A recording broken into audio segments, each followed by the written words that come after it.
రాష్ట్రంలో విద్యుత్ ఛార్జీలను సవరించాలని తెలంగాణ విద్యుత్ పంపిణీ సంస్థలు ప్రతిపాదిస్తున్నాయి. ప్రస్తుత ఆర్థిక సంవత్సరానికి సంబంధించిన వార్షిక ఆదాయ అవసరాల నివేదికను బుధవారం రాత్రి రాష్ట్ర విద్యుత్ నియంత్రణ మండలికి సమర్పించాయి. మొత్తం 3 కేటగిరీల్లో ఛార్జీలను సవరించాలని ప్రతిపాదిస్తున్నాయి. వీటిని ఈఆర్సీ ఆమోదిస్తే లోటును పూడ్చుకోవడానికి 1200 కోట్ల ఆదాయం వస్తుందని డిస్కంలు అంచనా వేస్తున్నాయి. ఈ ప్రతిపాదనలపై రాష్ట్రంలో కనీసం 3 చోట్ల ప్రజల సమక్షంలో బహిరంగ విచారణ చేశాకే ఈఆర్సీ ఆఖరి తీర్పు ఇస్తుంది. అనంతరమే ఛార్జీల సవరణ అమల్లోకి వస్తుంది. ఈ మొత్తం ప్రక్రియకు మ్యాక్సిమం 90 రోజుల సమయం పట్టవచ్చు. రాష్ట్రంలోని ఉత్తర దక్షిణ డిస్కంలు ఈ ఏడాది తమ ఆదాయ వ్యయాల మధ్య లోటు మ్యాక్సిమం 14,222 కోట్లుగా ఉంటుందని అంచనా వేశాయి. ఈ మొత్తంలో 13,022 కోట్లను రాష్ట్ర ప్రభుత్వ బడ్జెట్ ద్వారా సమకూర్చాలని కోరాయి. మిగిలిన 1,200 కోట్ల లోటును పూడ్చుకునేందుకు ఛార్జీల సవరణ ప్రతిపాదనలను ఇస్తున్నట్లు ఈ 2 సంస్థలు తెలిపాయి. గృహ వినియోగదారులపై ప్రభావం తక్కువే ఉంటుంది. ఎందుకంటే ఇళ్లకు వాడుకునే కరెంటు నెలకు 300 యూనిట్లు దాటితే కిలోవాట్కు స్థిర ఛార్జీ ప్రస్తుతం 10 రూపాయలు వసూలు చేస్తున్నారు.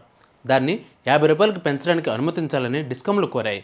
ప్రభుత్వం గృహజ్యోతి కింద నెలకు 200 యూనిట్ల లోపు కరెంటు వాడుకునే ఇళ్లకు ఉచితంగా సరఫరా చేస్తుంది. అలాగే 299 యూనిట్ల వరకు వాడుకునే ఇళ్లకు ఎలాంటి స్థిర ఛార్జీ పెంపు ఉండదు. రాష్ట్రంలో మొత్తం 1.30 కోట్లకు పైగా ఇళ్లకు కరెంటు కనెక్షన్లు ఉండగా వీటిలో 300 యూనిట్ల లోపు వాడుకునేవారు 80% పైగా ఉన్నందున ఎక్కువ మందిపై స్థిర ఛార్జీ పెంపు భారం పడదని డిస్కంలు చెబుతున్నాయి. పరిశ్రమలకు ఎలా సవరించాలనే ప్రతిపాదనలు ఇప్పుడు తీసుకొస్తున్నాయి.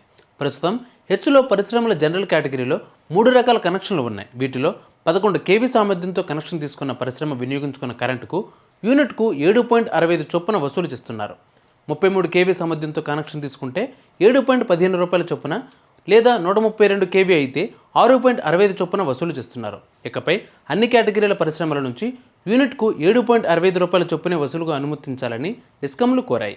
పరిశ్రమల నుంచి కిలోవాట్కు 475 రూపాయల చొప్పున వసూలు చేస్తున్న స్థిర ఛార్జీని 500కు పెంచాలని కోరాయి. ఈ నివేదికను 2023 నవంబర్ 30 కల్లా మండలికి ఇవ్వాల్సి ఉన్న అసెంబ్లీ ఎన్నికల కారణంగా ఇవ్వలేదు.